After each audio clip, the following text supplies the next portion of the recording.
में समाए हो, धड़कन में बसाए हो। नैनों में समाए हो, धड़कन में बसाए हो। हम भूले जहाँ सारा, जब से अपना बनाए हो। हम भूले जहाँ सारा, जब से अपना बनाए हो। नैनों में समाए हो, धड़कन में बसाए हो। नैनों में समाए हो, धड़कन में बसाए हो।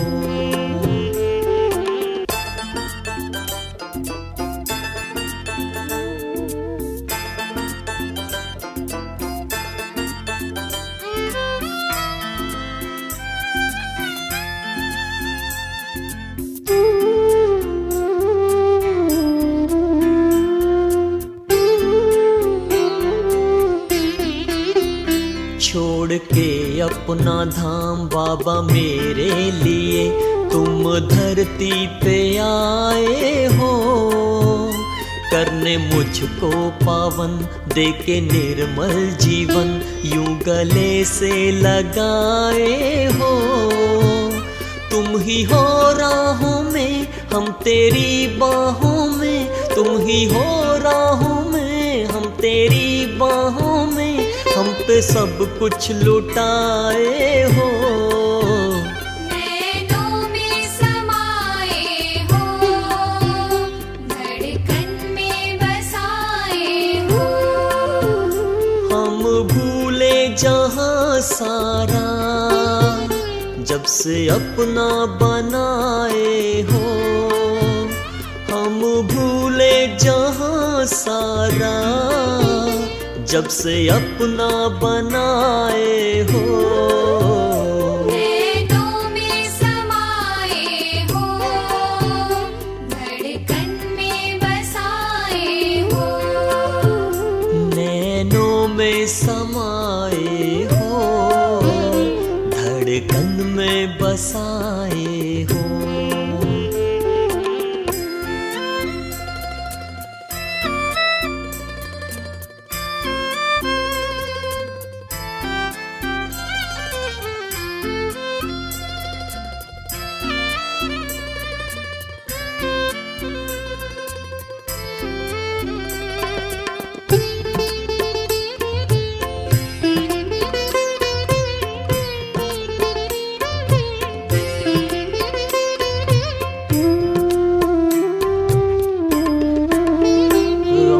तूफान जिधर है दुर्गम डगर, पर हम पर है तेरी नजर।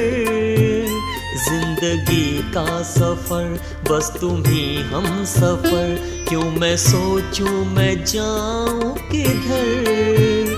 पलकों में तेरे हम। ओम शांति, ओम शांति। आज सभी को भाई दूज की बहुत बहुत हार्दिक शुभकामनाएं हो, बधाई हो, बधाई हो। बाबा जिससे हम बच्चे सर्व संबंध जोड़ते हैं, सर्व प्राप्ति करते हैं। संगम पर बाबा हम बच्चों को सारे संबंधों का सुख देता है। उसी का यादगार ये अलग अलग रीति से त्योहार मनाए जाते हैं, क्योंकि इस समय ही हम बाबा से प्रेम का, सुख का, शांति का, सबका अनुभव करते हैं। पिता का भी अनुभव करते हैं, सखा का भी अनुभव करते हैं, माता का भी अनुभव करते हैं, भाई बंधु का भी अनुभव करते हैं। तो हर संबंध बाबा से हमें जोड़ना है, जिसके यादगार ये त्योहार मनाए जाते हैं। तो सदा ही काल कंटक हमसे दूर रहेंगे, क्योंकि जिसका साथी है भगवान उसको और तूफान।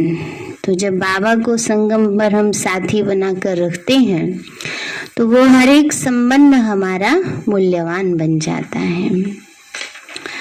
तो आज प्यारे बाबा के 6 तारीख के महावाक्य हैं। बाबा बोले, मीठे बच्चे, संगम युग पर तुम्हें बाप द्वारा अच्छी बुद्धि और श्रेष्ठ मत मिलती है, जिससे तुम ब्राह्मण से देवता बन जाते हो। प्रश्न है, तुम बच्चे किस मस्ती में रहो तो चलन बड़ी रॉयल हो जाएगी। बाबा बोले, तुम्हें ज्ञान की मस्ती चढ़ी रहनी चाहिए। ओहो, हम भगवान के सम्मुख बैठे हैं, हम यहाँ से जाएंगे, जाकर विश्व का मालिक क्राउन प्रिंस बनेंगे। जब ऐसी मस्ती रहे तो चलन स्वतः रॉयल हो जाएगी ना। बाबा ने कहा, जब ज्ञान की ऐसी मस्ती रहे तो चलन स्वतः ही रॉयल हो जाएगी। मुख से बहुत मीठे बोल निकलेंगे, आपस में बहुत प्यार रहेगा। गीत है, महफिल में जल उठी क्षमा परवाने के लिए। ओम शांति। मीठे मीठे बच्चों, रूहानी बच्चों ने आकर ब्राह्मण बन रूहानी बाबा से यह जरूर समझा है कि हम हैं संगम युगी ब्राह्मण। बाप ने हमारे बुद्धि का ताला खोला है। अब हम समझते हैं कि यह है संगम युग।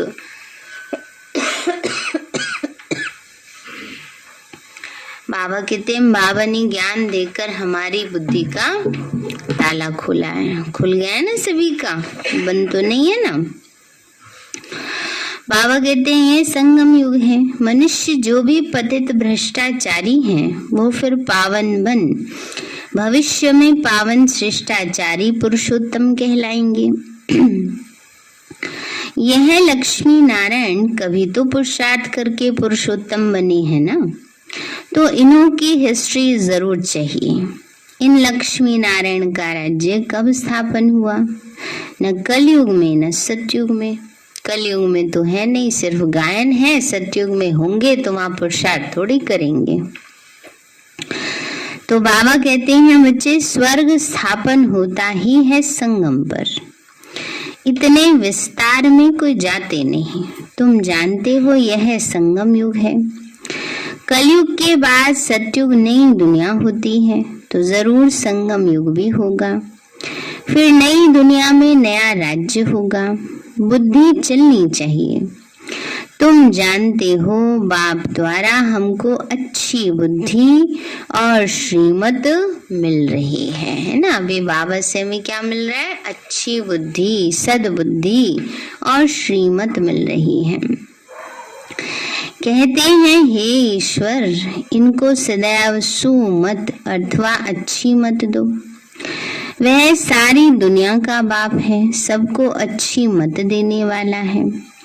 संगम युग पर आकर अपने बच्चों को अच्छी मत देते हैं, जिसको पांडव संप्रदाय और दैवी संप्रदाय शास्त्रों में लिखा हुआ है। ब्राह्मण संप्रदाय और दैवी संप्रदाय को भी कोई समझ नहीं सकते। ब्रह्मा द्वारा ही ब्राह्मण संप्रदाय बन सकते। परम पिता परमात्मा ही ब्रह्मा द्वारा यह रचना रचते। प्रजापिता है, तब तो इतने सब ब्रह्मा कुमार और ब्रह्मा कुमारियां हैं। जब तक कोई आकर तुम ब्राह्मणों द्वारा ज्ञान न लेवे, तब तक सदगति कैसे हो सकती है? बाबा कहते हैं, बच्चे, ये भी बड़े समझने की बात है। गति सदगति बाबा से ही मिलती है। तो जब तक ज्ञान नहीं कोई लेगा, तब तक सदगति नहीं। तुम्हारे पास बहुत आएंगे, सन्यासी भी आएंगे और धर्म वाले भी आएंगे बाप से वर्षा लेने। स्वर्ग में उनका पाठ नहीं है, परंतु संदेश तो सबको देना है कि बाप आया है।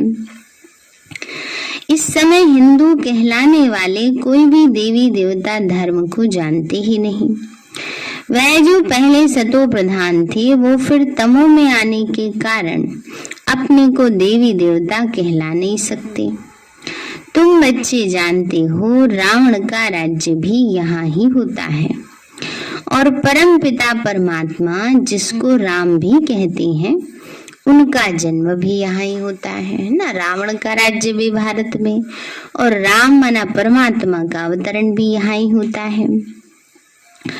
बाबा कहते हैं उनका जन्म भी यहाँ ही होता है, इसीलिए गाते भी हैं पतित पावन सीताराम।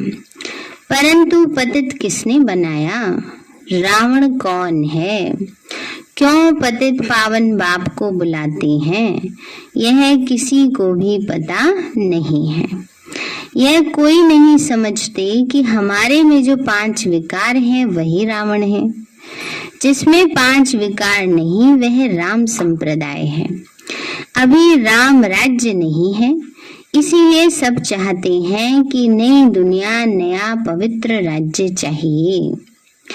राम कहा जाता है शिव बाबा को, परंतु उन्होंने परमात्मा राम को क्या कर दिया? भूल गए हैं, है ना, मिला दिया है सब में। तो बाबा ने कहा बच्चे राम कहा जाता है शिव बाबा को, परंतु उन्होंने परमात्मा राम को समझ लिया, माना जो त्रेता वाले राम है, त्रेता योगी दशरथ के बेटे राम, उनको समझ लिया, इसीलिए शिव बाबा को भुला दिया, है ना। क्योंकि राम तो कई हैं, आराम है ना, परशुराम, दया राम, अभिराम, है ना। तो इसीलिए गायन भी है, एक राम है घर घर लेटा, एक राम दशरथ का बेटा, एक राम है सकल पसारा, एक राम है सबसे न्यारा। तो जो सबसे न्यारा है वो शिव बाबा है ना। लेकिन उन्होंने दशरथ के बेटे राम को समझ लिया है। तो बाबा ने कहा इसलिए शिव बाबा को भुला दिया। तुम समझा सकते हो कि राम राज्य किसको कहा जाता है। शास्त्रों में लिख दिया है कि राम की सीता चुराई गई, यह हो सकता है क्या? बाबा कहते हैं ये हो सकता है भला? कलयुग अंत में आज के इतने पतित विकारी मनुष्य हैं, वो भी उसकी रक्षा के लिए कितने साधन चुन लेते हैं, और वहां दिखाए स्वयं भगवान, उनकी सीता चोरी हो गई। तो बड़ी समझने की बातें हैं। अब ये आत्मा के लिए बात कि आत्मा 5 विकारों के वश हो जाती है। तो बाबा ने कहा ये हो सकता है क्या कि राजा की रानी को चुरा के ले जाए, और राजा भी चुपचाप बैठा रहे। युद्ध तो किया लेकिन उतने उससे नहीं किया। परंतु बाबा कहते हैं बच्चे ऐसा हो सकता है क्या? शास्त्र भी ढेर है, मुख्य शास्त्र है गीता। शास्त्रों में लिखा है कि ब्रह्मा द्वारा ब्राह्मण देवता क्षत्रिय धर्म की स्थापना करते हैं, तो प्रजापिता भी यहाँ ही चाहिए। ब्रह्मा को इतने ढेर बच्चे हैं तो ये है मुख वंशावली। इतने कुख वंशावली तो हो न सके, जबकि सरस्वती भी मुख वंशावली है, तो ब्रह्मा की स्त्री तो नहीं हो सकती। अब बाबा कहते ब्रह्मा मुख द्वारा तुम ब्राह्मण बनते हो, मेरे बच्चे बनते हो। तुम बच्चे जानते हो शिव बाबा की कितनी महिमा है। बाप पतित पावन लिबरेटर भी है, यह सब गाते हैं परंतु समझते नहीं। इसीलिए पहले बाप का परिचय देना है कि वह पतित पावन है, गीता का भगवान भी है, निराकार शिव बाबा है। तो जरूर आकर के ज्ञान सुनाया होगा ना। बाबा ने कहा निराकार शिव बाबा पतित पावन भी है और गीता का भगवान भी है, ज्ञान का सागर भी है। तो ज्ञान के सागर ने क्या किया? ज्ञान सुनाया। अब जिस शरीर द्वारा ज्ञान सुनाते उनका नाम रखा है ब्रह्मा। नहीं तो ब्रह्मा कहाँ से आए? ब्रह्म का बाप कौन? तो ब्रह्मा विष्णु शंकर का रचयिता कौन? ये है गुह्य प्रश्न। त्रिमूर्ति देवता तो कहते हैं, परंतु यह आए कहाँ से? अब बाप समझाते हैं इनका भी रचयिता ऊंचे ते ऊंचा भगवत ही है, जिसको शिव कहते हैं। यह 3 देवताएं लाइट के हैं, इनमें हड्डी मांस नहीं है, परंतु मोटी बुद्धि समझ नहीं सकते, है ना। बाबा ने का जैसे दिखाया ना चित्र में समझाने के लिए, ब्रह्मा विष्णु शंकर पुरिया ऐसे दिखाया ना बीच में सूक्ष्म वतन में, तो थोड़ी कोई वहां पर उस रूप में देवी देवता बैठे हैं, तो सूक्ष्म में समझाने के लिए बनाया है ऐसा चित्र में। पर बाबा कहते हैं मोटी बुद्धि वाले इस बात को समझ नहीं पाते हैं कि वही आत्मा अलग अलग रोल प्ले करती है। इस पर समझाना है, ऊंचे ते ऊंचा भगवान है, वह ब्रह्मा द्वारा स्वर्ग का वर्षा देते हैं। गाते भी हैं मनुष्य से देवता किए, करत न लागी वार। फिर दिखाते हैं विष्णु की नाभि से ब्रह्मा निकला। कभी नाभि से भी बच्चा होता है क्या? अब बाप बैठ समझाते हैं, सब राज समझाते हैं, परंतु जब कोई समझे ना तो तुम जानते हो आत्मा को ही पाप आत्मा पुण्य आत्मा कहा जाता है। ऐसी नहीं कि पवित्र आत्मा सो परमात्मा, ये तो हो नहीं सकता है ना। पवित्र आत्मा सो परमात्मा, परमात्मा अलग है, पवित्र आत्मा अलग है।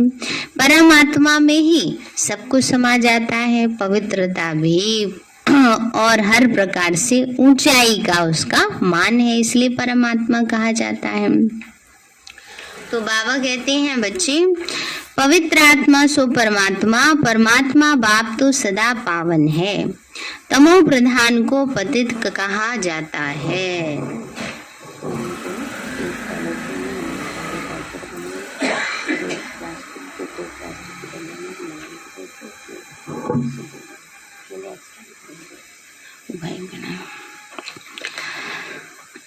तो बाबा कहते हैं बच्चे, परमात्मा बाप तो सदा पावन है, तमो प्रधान को पतित कहा जाता है। सतयुग में जब सुख था तो दुख का नाम भी नहीं था। मनुष्य तो कह देते हैं स्वर्ग अभी ही है, कुछ भी समझते नहीं हैं, परंतु अंत में आकर बाप से वर्षा लेंगे। तुम बच्चे ही जानते हो कि हम अपनी राजधानी स्थापन कर रहे हैं। विश्व का मालिक और कोई बन न सके। विश्व पर राज्य सतयुग में ही होता है, कलयुग में सारी विश्व पर राज्य कर न सके, यह भी किसी को पता नहीं है। गीता में भी है, महाभारी लड़ाई लगी थी तभी सब धर्म विनाश हो जाते हैं। जैसे बांस का जंगल होता है, जब सूख जाता है तो आपस में टकराते हैं, और जब टकराते हैं तो क्या होता है, आग लग जाती है ना। जब बांस, तो सारे जंगल में ही, बांस के जंगल में आग लग जाती है। तो बाबा कहते हैं आपस में टकराने पर आग लग जाती है और सारा जंगल जल जाता है। यह मनुष्य सृष्टि झाड़ भी जड़ी भूत गाया हुआ है। इसको भी आग जब लगनी है तब 1-2 से लड़कर खत्म हो जाएंगे। बाबा कहते हैं इसको आग तब लगनी है जब 1-2 से लड़कर खत्म हो जाएंगे। इधर बाबा कहते हैं बच्चे, आग का सामान बनाते ही रहते हैं। आग का सामान क्या है? Atom bombs, missiles.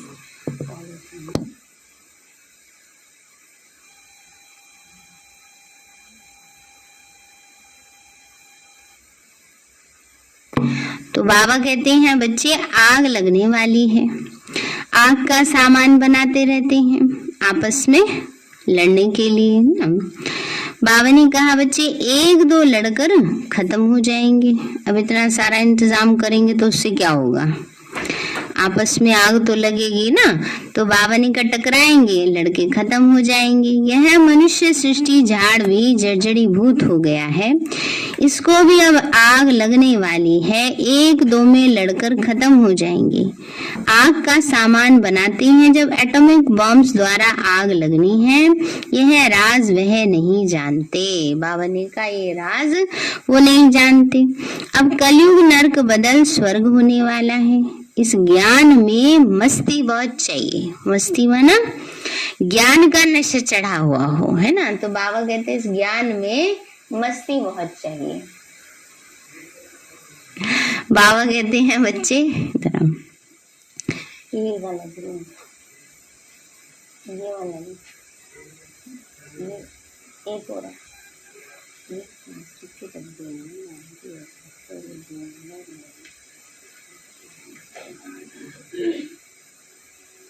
ऐसे तो बाबा कहते हैं बच्चे हम परमात्मा की संतान हैं, उनसे स्वर्ग का वर्षा पा रहे हैं। आपस में बात करने की रॉयल्टी चाहिए, यहाँ से सब कुछ सीखना है, बाद में वही संस्कार ले जाएंगे। अति मीठा बनना है, बड़ा नशा रहना चाहिए।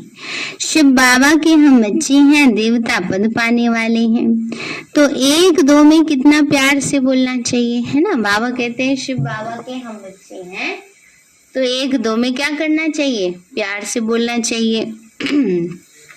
देवता पद पाने वाले हैं तो एक दो में प्यार से बोलना चाहिए, परंतु बच्चों के मुख से अजन फूल निकलते नहीं। बाबा कहते हैं बच्चों के मुख से क्या नहीं निकलते हैं, क्या निकलते हैं फिर,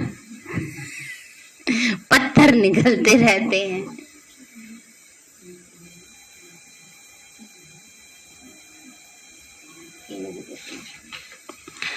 तो बाबा कहते हैं बच्चे तुम कितने ऊंचे हो, तुमको ये याद रहे कि हम शिव बाबा की संतान हैं। फिर सतयुग में क्या बन जाएंगे, देवी देवता महाराजा बनेंगे।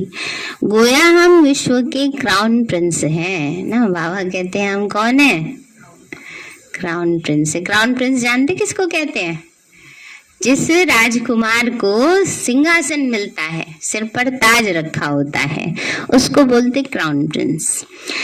तो बाबा ने कहा बच्चे गोया हम विश्व के क्राउन प्रिंस बनेंगे। तुम बच्चों को आंतरिक खुशी होनी चाहिए कि हम परमात्मा के सम्मुख बैठे हैं, जिससे स्वर्ग का वर्षा मिलता है, उनकी श्रीमत पर चलना है।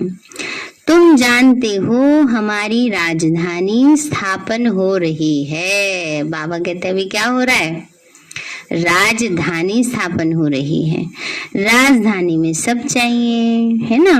तो इसलिए कोई सोचे इतना बाबा पढ़ाता है फिर भी ये सुधरते नहीं, ये सोचना हमारा काम है, नहीं है, ये सोचना हमारा काम नहीं है ना। क्योंकि राजधानी में दास दासी भी चाहिए, दास दासी के भी दास दासी होते हैं ना। तो इसीलिए बाबा कहते हैं जिसका पुरुषार्थ वैसा होगा वही तो जा करके वो बनेगा ना। अब सारे ही अगर नंबर 1 पुरुषार्थ करें तो सब क्या बन जाए, राजा महाराजा बन जाए। तो इसलिए बाबा कहते हैं बच्चे राजधानी में सब चाहिए, परंतु तुम बच्चों के मुख से सदैव रतन निकलने चाहिए। बाबा रूप भी है तो बसंत भी है, कहानियां सब अभी की हैं, बाप है ज्ञान का सागर। वो ज्ञान की वर्षा करते हैं, बाकी वह इंद्र देवता बरसात बरसाते हैं, ऐसी बात तो है नहीं। ये बादल नेचुरल बनते हैं, बरसात करते हैं। बाबा कहते हैं बच्चे बादल क्या है, नेचुरल बनते हैं। सतयुग में 5 तत्व भी तुम्हारे गुलाम बन जाते हैं, और यहाँ मनुष्य सबके गुलाम बन पड़े हैं। बाबा ने कहा वहां हमारे सब गुलाम होंगे, हम राज करेंगे, और यहाँ मनुष्य सबके गुलाम बन गए हैं।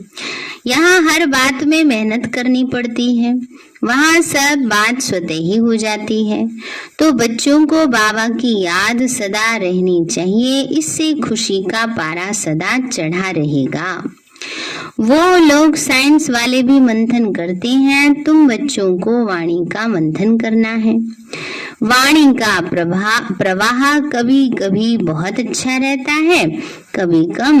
इनको कहा जाता है मंथन करना। बाबा कहते हैं बच्चे इसको क्या कहा जाता है, मंथन करना, ज्ञान का मंथन। जितना अच्छा मनन चिंतन होगा उतना अच्छा उसका प्रभाव होगा, है ना। तो बाबा कहते हैं अपने अंदर चिंतन करके जब धारणा करेंगे और तब वाणी चलाएंगे तो उसका प्रभाव अच्छा होगा।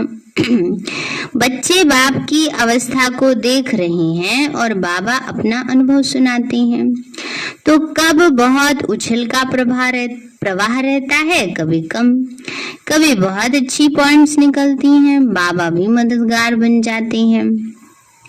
यह तुम भी फील करते हो, बाबा तो कभी मुरली हाथ में नहीं उठाते हैं। बच्चे मैगजीन लिखते हैं तो बाबा कभी कभी देखते हैं कि बच्चे कभी गफलत तो नहीं करते।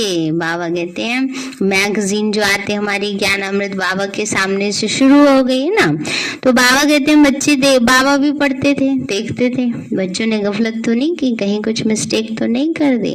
आप पहले वाली मैगजीन पढ़ो, पुरानी पुरानी, बड़ा ज्ञान उनमें भरा हुआ होता है। अब वाली भी अच्छी होती हैं, उनमें अनुभव ज्यादा है, लेकिन ज्ञान के ऐसे अनमोल रतन उसमें भरे हुए हैं पुरानी वाली मैगजीन्स में। तो बाबा कहते हैं बच्चे मैगजीन में अच्छी अच्छी मुरली की पॉइंट्स आती हैं और सब तरफ जाती रहती हैं, कोई की तरफ मुरली नहीं जाती। तो बाबा कहते हैं रचयिता और रचना का ज्ञान 7 रोज में समझ लिया है ना, बाकी क्या चाहिए? बाकी 5 विकारों को भस्म करने का पुरुषार्थ करना है, और कोई तकलीफ तो है नहीं। तुम बच्चे कोई के भी सत्संग में जा सकते हो, सेवा करने का भी उमंग आना चाहिए। जब सब धर्म वाले इकट्ठे होते हैं तो समझाना चाहिए कि हर एक का धर्म अलग अलग है। भाई भाई कहते हैं परंतु मिलकर एक नहीं हो सकते, यह सिर्फ कहने की बात है। बाप कहते हैं मैं आकर ब्राह्मण बनाए फिर देवी देवता धर्म स्थापन करता हूँ, वहाँ दूसरा कोई धर्म रहता नहीं। यह वही महाभारत लड़ाई है, गीता में भी इसका वर्णन किया हुआ है। ये एक ही पढ़ाई है, पढ़ाने वाला भी एक ही है। ज्ञान जब पूरा होगा तो बाबा कहते हैं मैं भी चला जाऊंगा। ज्ञान पूरा होगा तो, और कब कहा बाबा ने ये? इतने साल पहले, है ना। और अब बाबा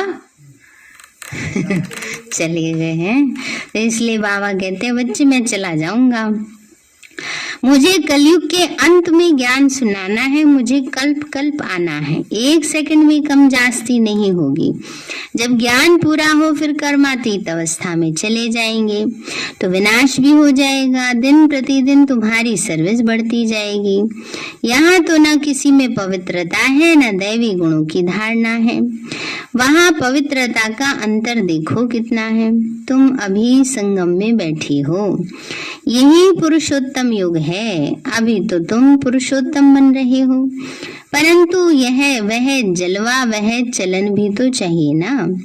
कभी मुख से पत्थर नहीं निकलने चाहिए, रतन ही मुख से निकलने चाहिए। अभी तुम देवता समान गुलगुल बन रहे हो, गॉड आकर गॉड गॉडेजेस बनाते हैं। बाबा कहते हैं गॉड आकर क्या कर रहे हैं?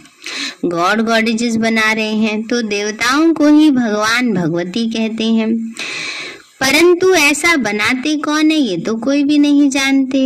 तुम्हारी बुद्धि में पूरे रचयिता और रचना की नॉलेज है, फिर औरों को आप समान बनाने की जवाबदारी है।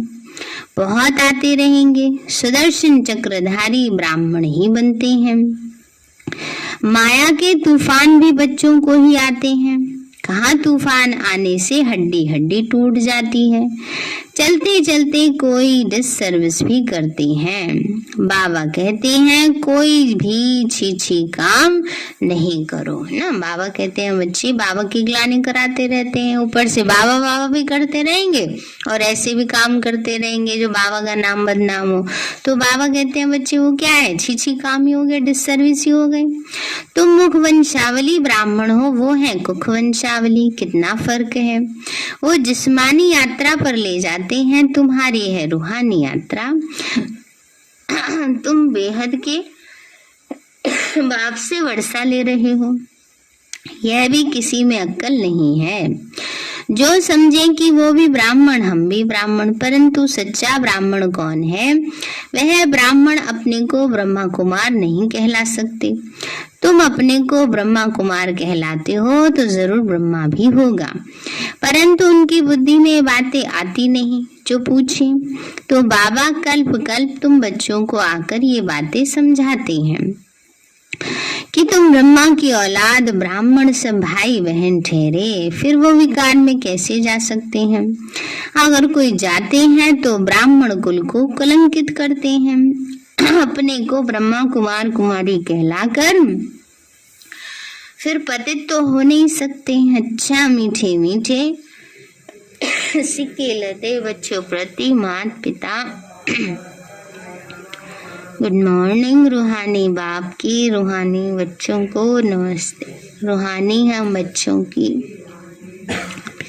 बाप दादा नमस्ते, नमस्ते बाबा नमस्ते। धारणा के लिए मुख्य सार है, वाणी से जो सुनते हैं उस पर मंथन करना है ना। सुन के जाते हैं मुरली, बाबा कहते उस पर मंथन करना है। पुरुषोत्तम बन रहे हैं इसलिए चलन बहुत रॉयल बनानी है। मुख से कभी पत्थर नहीं निकालने हैं। बहुतों को आप समान बनाने की जवाबदारी समझ सर्विस पर तत्पर रहना है। कोई भी छीछी गंदा काम करके डिससर्विस नहीं करनी है। वरदान दिया बाबा ने, एक रस स्थिति द्वारा अतीन्द्रिय सुख की अनुभूति करने वाले सर्व आकर्षणों से मुक्त भव। एक रस स्थिति द्वारा अतीन्द्रिय सुख की अनुभूति करने वाले सर्व आकर्षणों से मुक्त भव। बाबा बोले जब इंद्रियों की आकर्षण और संबंधों की आकर्षण से मुक्त बनो तब अतीन्द्रिय सुख की अनुभूति कर सकेंगे।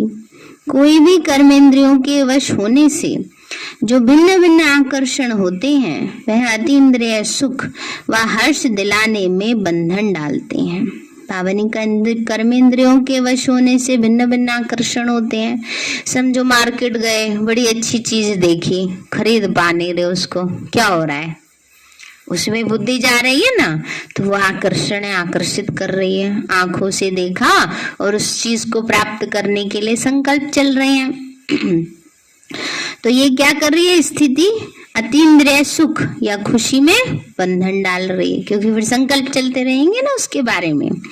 लेकिन जब बुद्धि सर्व आकर्षणों से मुक्त हो, एक ठिकाने पर टिकी है, हलचल समाप्त हो जाती है, तब एक रस अवस्था बनने से अतीन्द्रिय सुख की अनुभूति होती है ना। बाबा ने कहा जब बुद्धि इन सब आकर्षणों से परे हो जाती है, बस एक बाबा में ही टिक जाती है, तो हलचल समाप्त हो जाती है।